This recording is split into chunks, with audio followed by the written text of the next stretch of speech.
Merci beaucoup et nous glissons très rapidement sur la question du refus de soins du praticien pour motif religieux. Je suis désolée, je suis dans mon bureau et un téléphone sonne. Et je me permets donc de donner la parole à Monsieur Van Bellingen, donc qui va intervenir sur ces questions tout de suite immédiatement. Suivi de l'intervention du docteur Cousin. Je vous propose que les deux interventions se suivent et après nous prendrons le temps d'une petite discussion. Cher monsieur, c'est à vous. Merci beaucoup. Est-ce que vous m'entendez bien? Formidablement bien. Parfait. Donc, merci beaucoup aux organisateurs pour leur généreuse invitation, pour cette magnifique organisation, comme ça a déjà pu être souligné. Moi, je suis d'autant plus heureux de prendre part à ce colloque que j'interviens un petit peu avec mes deux casquettes. Donc, d'une part, la casquette de chercheur à la chaire des droits des religions de l'Université de Louvain, en Belgique, où je mène notamment des recherches sur la gestion juridique des expressions convictionnelles sur le lieu de travail. Et donc, ça englobe la question de l'objection de conscience dans le contexte de la santé. Et puis, ma deuxième casquette, si je puis dire, c'est celle de chargé de recherche à l'Institut européen de bioéthique. Donc, l'Institut européen de bioéthique, c'est un centre d'études qui est basé à Bruxelles en matière d'éthique biomédicale. Et donc, notre équipe d'experts travaille en étroite collaboration avec le milieu universitaire, avec les professionnels de la santé. Et l'objectif, c'est vraiment de sensibiliser, de former les citoyens aux enjeux bioéthiques actuels. Et donc ces enjeux, ça va du début à la fin de vie, en passant par la question de la recherche biomédicale, mais aussi l'enjeu de la liberté de conscience des soignants. Alors, avant d'entrer dans le vif du sujet, je vous propose une petite mise en situation. Je vous propose d'imaginer que vous êtes sage-femme, tout juste diplômée, et qu'une de vos amies de fac, on va l'appeler Éléonore, eh bien, Éléonore, elle se met comme vous à chercher du travail et elle pose sa candidature pour un emploi de sage-femme au sein d'un hôpital. Et donc, son CV est retenu, elle est sélectionnée pour un entretien d'embauche et lors de l'entretien, eh bien, Éléonore indique être vraiment très flexible sur les horaires de travail, mais par contre, en revanche, eh bien, elle précise qu'il lui sera impossible de pratiquer des avortements pour motif de conscience. Mais elle précise évidemment qu'elle est disponible pour accueillir, pour prendre soin des femmes qui désirent avorter. Et donc finalement, la candidature d'Éléonore, elle est rejetée par l'hôpital au motif que, eh bien, elle refuse de pratiquer des avortements, alors qu'aux yeux de l'hôpital, eh bien, l'avortement fait naturellement partie des tâches qu'une sage-femme doit être disposée à accomplir. Et donc le même scénario se répète lorsque Éléonore pose sa candidature dans d'autres hôpitaux, à tel point que finalement, eh bien, elle ne pourra pas exercer le métier.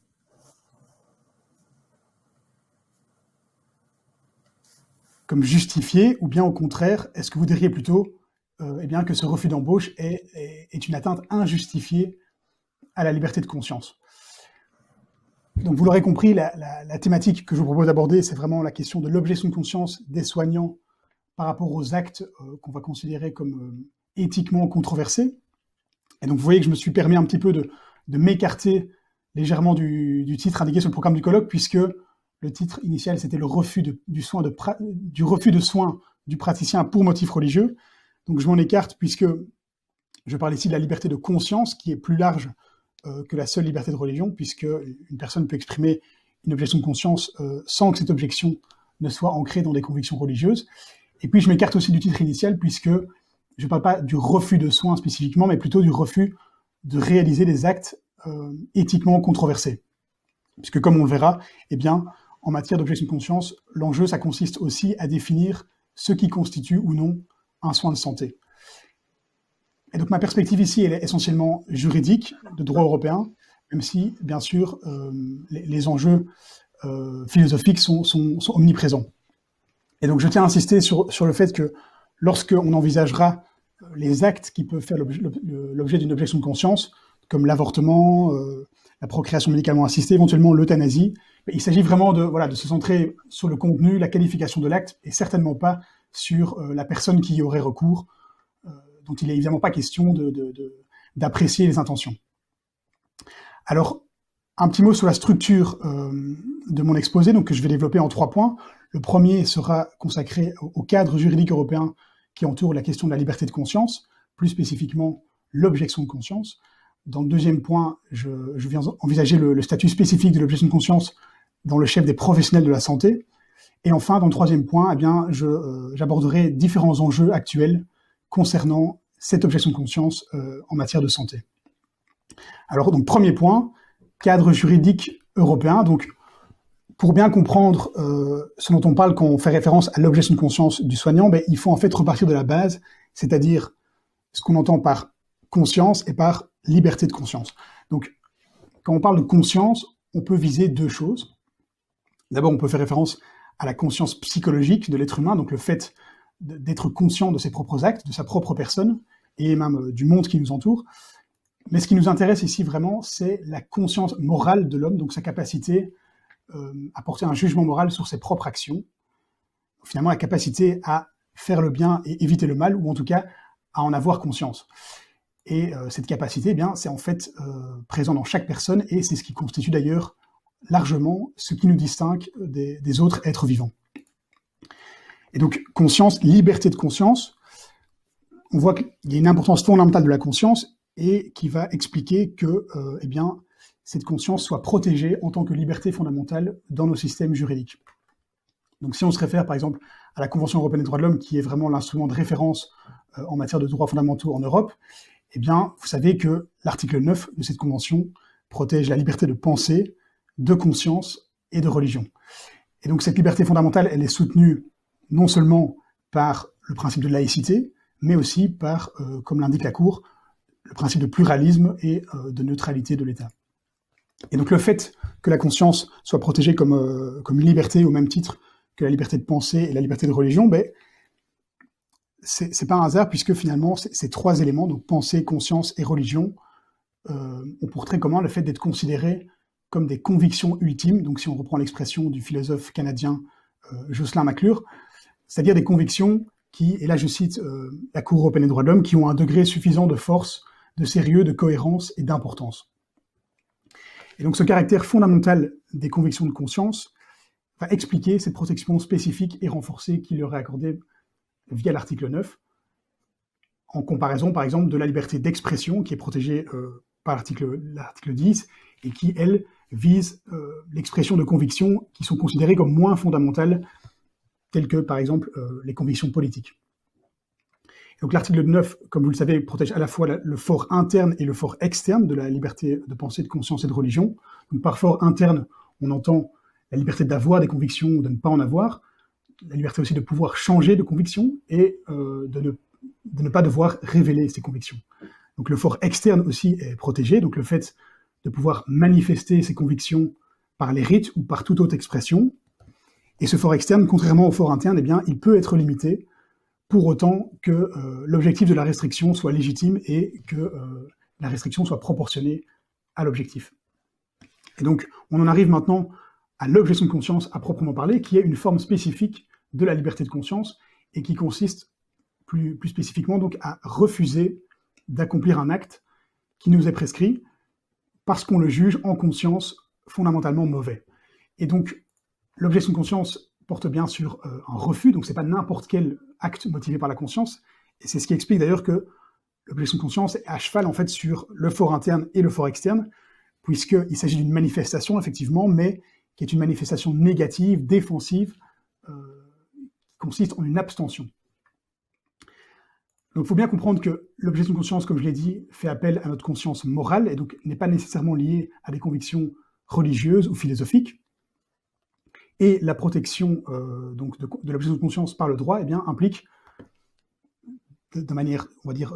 du point de vue de la philosophie politique, qu'il est possible qu'existe parfois un décalage entre le droit positif tel que voté démocratiquement par l'État et, d'autre part, le juste, le bien. Donc l'État vient en quelque sorte autolimiter son pouvoir en reconnaissant la possibilité d'un tel décalage. Et c'est d'ailleurs au sortir de la Deuxième Guerre mondiale que l'objection de conscience a été mise sur le devant de la scène dans le contexte des crimes contre l'humanité qui avaient été commis parfois en toute légalité du point de vue du droit positif, mais ces crimes qui n'en restaient pas moins immoraux. Et donc l'objection de conscience, au fil du temps, a été progressivement reconnue en tant que droit fondamental en droit international et européen, d'abord dans le contexte de l'objection au service militaire, et puis ensuite, très rapidement, dans d'autres situations, en particulier dans le contexte de la médecine et de la santé. Donc ça m'amène à mon deuxième point par rapport à l'objection de conscience dans le contexte spécifique de la santé, de la médecine, voire même des soins. Donc, ce qu'on voit apparaître dans le contexte des soins de santé, eh bien, c'est des clauses de conscience légales ou réglementaires spécifiques qui vont reconnaître le droit à l'objection de conscience dans un contexte particulier. Si on prend le droit français, par exemple, eh bien, ces clauses existent en matière d'avortement. Donc, on a l'article L 2212-8 du Code de la santé publique, mais aussi en matière de stérilisation à visée contraceptive, donc l'article 2223-1 du Code de la santé publique. Et enfin, il y a aussi une clause spécifique sur la recherche sur les embryons. Et là, c'est l'article 2151-7.1 du Code de la santé publique, toujours. Donc, il y a aussi des clauses de conscience, si je parle pour le pays que je connais encore mieux, la Belgique, des clauses de conscience spécifiques en matière d'avortement, de procréation médicalement assistée en Belgique, mais aussi, évidemment, d'euthanasie. Et si on prend l'actualité vraiment toute immédiate, dans les discussions actuelles sur le projet de loi bioéthique en France, eh bien, on voit qu'il est aussi question, à certains moments, d'une possible objection de conscience aux procréations médicalement assistées qui ne seraient pas liées à des problèmes de fertilité, donc par exemple des PMA qui sont issus d'une demande d'un couple de femmes ou bien de femmes seules. Et donc, la question qui se pose souvent, et donc encore plus récemment par rapport, notamment en France, par rapport à la clause de conscience en matière d'IVG, c'est le sens et la plus-value finalement d'une telle clause de conscience spécifique, puisqu'on sait, comme on vient de le voir, que l'objection de conscience est reconnue de manière générale en droit. Et donc je dirais que le sens de ces clauses est double en droit de la santé. D'une part, on peut parler du fait que, de manière générale, la conscience occupe une place particulière dans le chef du médecin, du soignant, puisque sa fonction va l'amener à réaliser des actes qui vont toucher à l'intégrité du corps de la personne, a priori évidemment dans une optique thérapeutique, ou en tout cas dans une optique de soins. Et donc on peut faire ici vraiment un lien entre la liberté de conscience du médecin, d'une part, et puis la conscience, on va dire, médicale, déontologique, d'autre part, qui est formalisée dans le serment d'Hippocrate. Et donc, on va avoir l'occasion de revenir dans le troisième point sur cette distinction entre la déontologie médicale et l'objection de conscience. Mais il y a une deuxième raison aussi qui vient justifier ces clauses de conscience spécifiques, c'est le fait qu'on a une évolution de certaines pratiques médicales en lien avec certaines lois bioéthiques. Donc, on pense évidemment à l'encadrement de l'avortement, de la procréation médicalement assistée, mais aussi à l'euthanasie dans certains pays, qui peuvent maintenant amener le soignant en fait à effectuer des actes qu'on va dire éthiquement controversés, dans le sens où ces actes ne sont plus du ressort de la médecine au sens de l'art de guérir, de l'art de soulager le patient, mais c'est plutôt des actes techniques. Et donc, c'est d'autant plus le cas en matière d'avortement ou d'euthanasie qu'en l'occurrence, là, il s'agit de mettre volontairement fin à la vie humaine. Et donc, ce sur quoi il faut insister, c'est que la liberté de conscience, elle est reconnue aux soignants, même en l'absence de clause de conscience spécifique, mais cette clause de conscience va permettre, d'une part, d'insister sur l'importance de la liberté de conscience dans certaines situations, et puis, deuxièmement, la clause de conscience spécifique va permettre de préciser les modalités concrètes d'exercice de l'objection de conscience dans ces situations.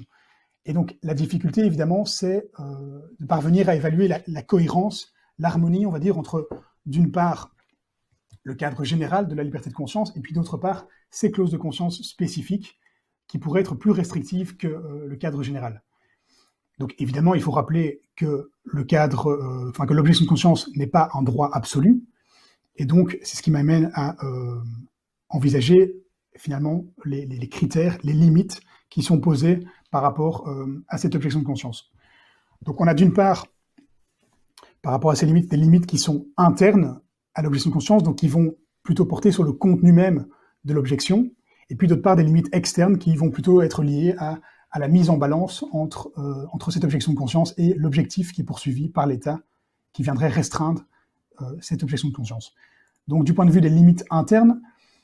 le premier critère qu'on peut citer, c'est l'existence d'un lien direct entre l'objection de conscience et l'acte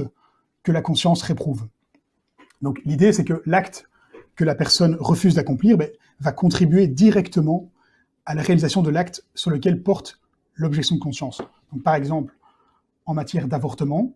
le fait pour un pharmacien de délivrer un médicament qui va être utilisé pour effectuer un avortement médicamenteux, ça ne laisse aucun doute sur le lien direct entre la délivrance du médicament et l'acte réprouvé, à savoir l'avortement. À l'inverse, le cas, par exemple, d'une femme de ménage ou d'un homme de ménage qui nettoierait une salle d'opération au sein de laquelle sont pratiqués des avortements, cette personne pourra difficilement démontrer l'existence d'un lien direct entre le fait de nettoyer la salle et l'avortement. La deuxième limite interne, c'est un lien qui soit suffisamment étroit entre l'acte qui fait l'objet du refus et l'acte qui est réprouvé par la conscience. Donc, il s'agit vraiment ici d'analyser le degré de proximité entre les deux actes. Donc, à nouveau, on peut citer l'exemple d'un médecin, on va dire dans le contexte de la Belgique, qui refuse d'euthanasier son patient et qui va être contraint de transmettre les coordonnées d'un autre médecin qui sera disposé à effectuer l'euthanasie. Et donc là, on voit qu'avec une obligation de renvoi qui est prévue dans ces termes, le médecin ne met effectivement pas lui-même fin à la vie de son patient, mais le degré de proximité avec l'euthanasie est tel que l'objection de conscience trouve à s'appliquer. À l'inverse, le fait de refuser, par exemple, de payer l'impôt au motif que cet impôt va servir notamment à financer les coûts de l'euthanasie par la sécurité sociale, ici on voit que le lien n'est pas suffisamment étroit pour que l'objection de conscience à l'impôt soit admissible. Et donc, on voit en filigrane que, à travers ces deux critères internes, se pose aussi la question des personnes qui se voient explicitement accorder le bénéfice de l'objection de conscience. Donc, non seulement les médecins, évidemment, mais aussi les infirmiers, les sages-femmes, les auxiliaires de soins, mais aussi les pharmaciens, voire les étudiants qui sont en stage de formation. Et donc, par exemple, on sait que la loi française ne mentionne pas explicitement les pharmaciens dans la clause de conscience en matière d'avortement. Donc ça, c'est pour les limites internes, on va dire. Donc il y a aussi la question des limites externes, qui est donc la mise en balance entre la liberté de conscience et l'objectif sociétal qui vient justifier la restriction. Donc on peut citer l'enjeu évidemment de l'accessibilité de la pratique en question. Donc par exemple, en matière d'avortement, lorsqu'une proportion importante de médecins qui seraient susceptibles de réaliser un avortement dans une région, on va dire, expriment une objection de conscience par rapport à l'avortement, ou plutôt même spécifiquement par rapport à certains types d'avortements qui seraient plus dont la méthode implique une certaine une technique plus lourde, on va dire. Et donc, dans ces conditions, une proportion importante qui refuserait pourrait impliquer pour la femme une difficulté plus grande à pouvoir se faire avorter dans la région en question. Donc la question, évidemment, c'est dans quelle mesure est-ce que cette multiplication des objections de conscience reste admissible, ou bien est-ce qu'elle n'envoie pas, à contrario, un signal par rapport finalement au caractère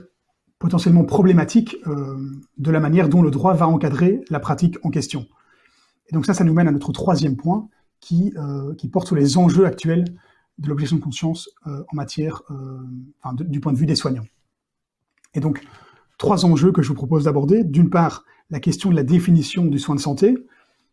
Deuxièmement, et dans la foulée, la question de l'accès à certaines professions de santé qui seraient conditionnées à l'absence d'objection de conscience. Et puis enfin, troisièmement, le lien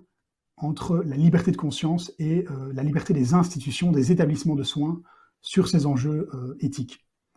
Donc, premier enjeu, la définition du soin de santé et le lien entre cette définition et l'objection de conscience. Puisque, comme on l'a vu au début, comprendre l'objection de conscience dans le contexte des soins de santé implique aussi que soit posée la question du statut de l'acte auquel il est fait objection, en tant que soin de santé ou non. Puisque on peut dire que la légitimité de l'objection de conscience est d'autant plus grande que l'acte en question n'est pas un soin de santé, au sens de soins visant à guérir ou en tout cas à soulager le patient. Et donc, le lien entre la fonction thérapeutique du médecin ou du soignant et l'acte technique qui est demandé, là, il est beaucoup moins clair, puisque on peut par exemple citer le cas d'une PMA pour une femme seule, la dimension thérapeutique ou vraiment de soins est moins évidente. Et donc, à l'inverse, on voit plus difficilement ce qui pourrait justifier l'objection de conscience d'un médecin par rapport à un soin de santé tel qu'une opération du genou, pour prendre un exemple un peu banal. Et donc, ce point, il explique aussi la volonté de plus en plus marquée de certains décideurs d'inscrire certains actes non thérapeutiques au rang des soins de santé. Donc, on pense évidemment à l'euthanasie en Belgique, qui est parfois qualifiée de soins de fin de vie, qui est un peu une sorte d'euphémisme, mais aussi éventuellement à l'interruption volontaire de grossesse. Et donc, à partir du moment où l'acte est considéré comme un soin de santé comme un autre, eh bien, l'accès à cet acte devient en quelque sorte un droit à proprement parler, qui serait opposable par le patient à son médecin. Et donc dans la droite ligne de ce raisonnement, eh bien, l'objection de conscience à l'acte apparaît alors comme d'autant moins légitime, puisque cette objection, eh bien, elle entre en confrontation avec le droit du patient d'accéder à ce soin. Dans le même temps, et je l'ai déjà un petit peu évoqué, il faut aussi insister sur le fait que certains refus peuvent être considérés à tort comme une objection de conscience, alors qu'en fait, le refus est plutôt lié à l'éthique médicale ou à l'éthique déontologique du médecin. Donc on pense au médecin qui n'est pas opposé par principe à l'avortement, mais qui considère que l'avortement qui lui est demandé est en l'occurrence inapproprié, on va dire par exemple parce que il s'agit d'une interruption de grossesse qui aurait lieu à un stade trop avancé de la grossesse et qui rendrait l'avortement risqué pour la femme. Donc, évidemment, l'objection de conscience, elle entretient des liens évidents avec la conscience professionnelle du médecin et avec l'éthique médicale, mais catégoriser automatiquement tout refus d'accomplir certains actes à une objection de conscience peut affaiblir tant l'objection de conscience que l'éthique médicale, dans la mesure où le médecin voit sa capacité d'appréciation réduite. Et c'est ce qui m'amène à mon deuxième point, à mon deuxième enjeu actuel, c'est la question de l'accès à certaines professions de santé qui seraient conditionnées à l'absence d'objection de conscience par le praticien. Donc cette situation, c'est exactement ce dont il était question dans la mise en situation que je vous ai proposée en début d'intervention, et pour laquelle je serais heureux d'avoir vos réactions. Donc cette situation qui concernait l'impossibilité pour une sage-femme de trouver un emploi du fait de son refus de pratiquer des avortements. Et donc le raisonnement ici, c'est de dire que dès lors que l'avortement est envisagé comme un soin de santé à part entière, on peut refuser en conscience d'en pratiquer, mais alors il faudrait en fait choisir un autre métier que celui de sage-femme. Et donc ce cas de figure, il correspond en fait exactement à la situation qui a été examinée par la Cour européenne des droits de l'homme dans deux affaires qui ont été jugées en 2020, donc les affaires Greenmark et Steen contre Suède, et qui concernent donc le cas de deux sages-femmes qui, l'une et l'autre, se sont vues refuser plusieurs contrats de travail dans des cliniques suédoises, au motif qu'elles avaient fait savoir qu'elles ne seraient pas disposées à pratiquer des avortements. Et donc, assez étrangement, la Cour européenne des droits de l'homme va rendre une décision assez succincte via un comité de 3 juges qui conclut au caractère justifié de la restriction de la liberté de conscience des sages-femmes au motif que, et ici je cite, l'exigence que toutes les sages-femmes soient disposées à réaliser toutes les obligations liées à la fonction n'était pas disproportionnée ou injustifiée. Et, je cite encore, la requérante avait volontairement choisi de devenir sage-femme et de poser sa candidature à des postes tout en sachant que cela impliquerait de participer à des avortements. Donc il faut bien noter que cette idée d'une liberté de conscience qui serait garantie en quelque sorte par la possibilité de changer de métier, elle est en décalage complet avec la jurisprudence habituelle de la Cour, notamment l'arrêt Eweida, rendu en 2013. Et donc, l'enjeu, il se pose aussi au stade de la formation des étudiants soignants, puisque dans cette même logique d'affaiblissement de la liberté de conscience, on voit se développer l'imposition de certaines pratiques éthiquement controversées dans le cadre de la formation obligatoire de l'étudiant, et dont l'étudiant ne pourrait pas être exempté, même pour un motif de conscience. Et j'en arrive à mon troisième et dernier point de ces enjeux actuels, qui est la question de la relation entre la liberté de conscience individuelle et la liberté des établissements de santé. Donc on sait que les droits fondamentaux dans le système juridique sont reconnus généralement sur une base personnelle, individuelle, même si certains droits fondamentaux peuvent être reconnus à des personnes morales ou à des collectivités. Et la liberté de conscience, donc, évidemment, elle peut uniquement être invoquée par une personne physique, puisque seuls les êtres humains possèdent une conscience, ce qui n'est pas le cas, évidemment, des personnes morales. En revanche, l'article 9 de la CEDH reconnaît une dimension collective et même institutionnelle dans la liberté de pensée et de religion. Et donc, cette liberté de pensée et de religion peut être invoquée par des collectivités, des institutions dont l'éthique est fondée sur la religion, en plus de la liberté d'association dont elles jouissent aussi. Et donc l'enjeu, pour revenir à la question de l'objection de conscience, c'est de savoir dans quelle mesure est-ce que la jouissance effective de la liberté de conscience par un soignant ne passe pas aussi, finalement, par la reconnaissance d'une liberté institutionnelle pour les établissements de santé face aux questions éthiques. Donc, en d'autres termes, on sait qu'un hôpital ou une maison de retraite, par exemple, ne peut pas formuler une objection de conscience à certaines pratiques. En revanche, ces établissements, eh bien, ils jouissent d'une liberté qui pourrait leur permettre de revendiquer une certaine éthique en matière de soins, qui privilégierait, par exemple, pour continuer sur l'exemple de la Belgique, mais qui privilégierait les soins palliatifs et exclurait toute forme d'euthanasie. Et donc, si on adopte plutôt une conception, on va dire, subjectiviste, individualiste des droits fondamentaux, on va dénier la possibilité aux établissements de santé de pouvoir conserver cette éthique propre et de refuser, par exemple, qu'un médecin pratique une euthanasie dans les murs de la maison de retraite. Et donc, pour à nouveau parler de la Belgique, ce qu'on voit, c'est que la loi belge sur l'euthanasie a été modifiée en mars 2020 pour désormais contraindre les hôpitaux, les maisons de retraite à accepter la pratique de l'euthanasie en leurs murs. Et donc, l'affaire est d'ailleurs maintenant devant la Cour constitutionnelle de Belgique. Autre exemple aussi par rapport à cette question, c'est en Colombie-Britannique, au Canada, donc, où l'euthanasie est également dépénalisée. Eh bien, un centre de soins palliatifs qui refusait l'euthanasie a dû fermer, sous peine de se voir sanctionné pour ce refus de pratiquer l'euthanasie, et alors qu'en fait, ce centre était vraiment situé à 2 pas d'un hôpital qui lui-même pratiquait l'euthanasie. Donc, on voit vraiment que l'enjeu ici, c'est la possibilité pour un soignant de travailler dans un établissement qui partage la même conception éthique de la médecine et où ce soignant ne sera pas amené à devoir être impliqué de près ou de loin dans des actes qu'il juge contraires à sa conscience, mais aussi à sa déontologie de médecin. Et donc, évidemment, l'objection de conscience subsiste toujours en principe à titre individuel, mais on sait par exemple qu'une infirmière ou un aide-soignant qui travaille dans une maison de retraite où l'euthanasie ne peut pas être exclue, eh bien, ce soignant aura des difficultés en pratique, à certains moments, à n'être jamais impliqué dans ce type d'acte, en particulier dans les situations d'urgence où on n'a pas nécessairement l'occasion d'anticiper autant une objection de conscience. Et donc, j'en arrive à ma conclusion rapidement. Voilà, quelques petites réflexions complémentaires sur tous ces enjeux qui ont déjà été évoqués. Donc, on voit vraiment que l'objection de conscience, en tant qu'expression de la liberté de conscience, elle s'est accentuée ces derniers temps au fil du vote de loi qui autorise certaines pratiques éthiquement sensibles, et ces lois qui font le choix d'impliquer les soignants dans la réalisation de ces actes qui s'écartent de la définition des soins. Et donc, sur base de ce constat, on pourrait dire que, logiquement, une place d'autant plus grande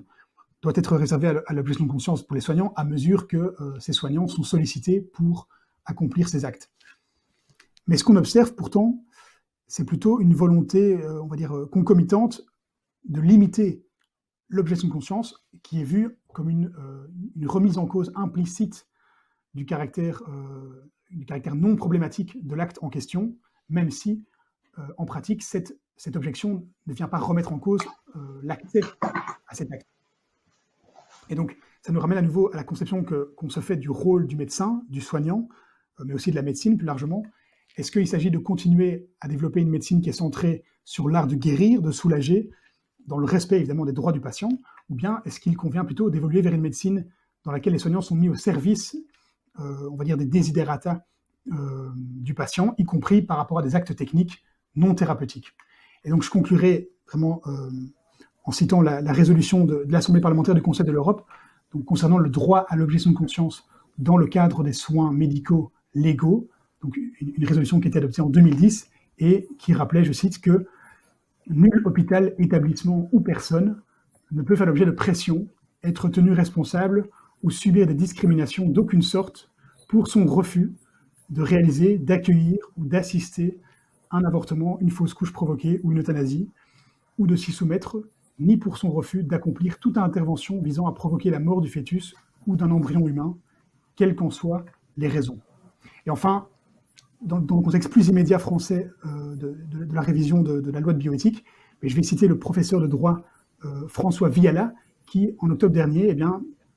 se prononçait contre la proposition de suppression de la clause de conscience en matière d'IVG,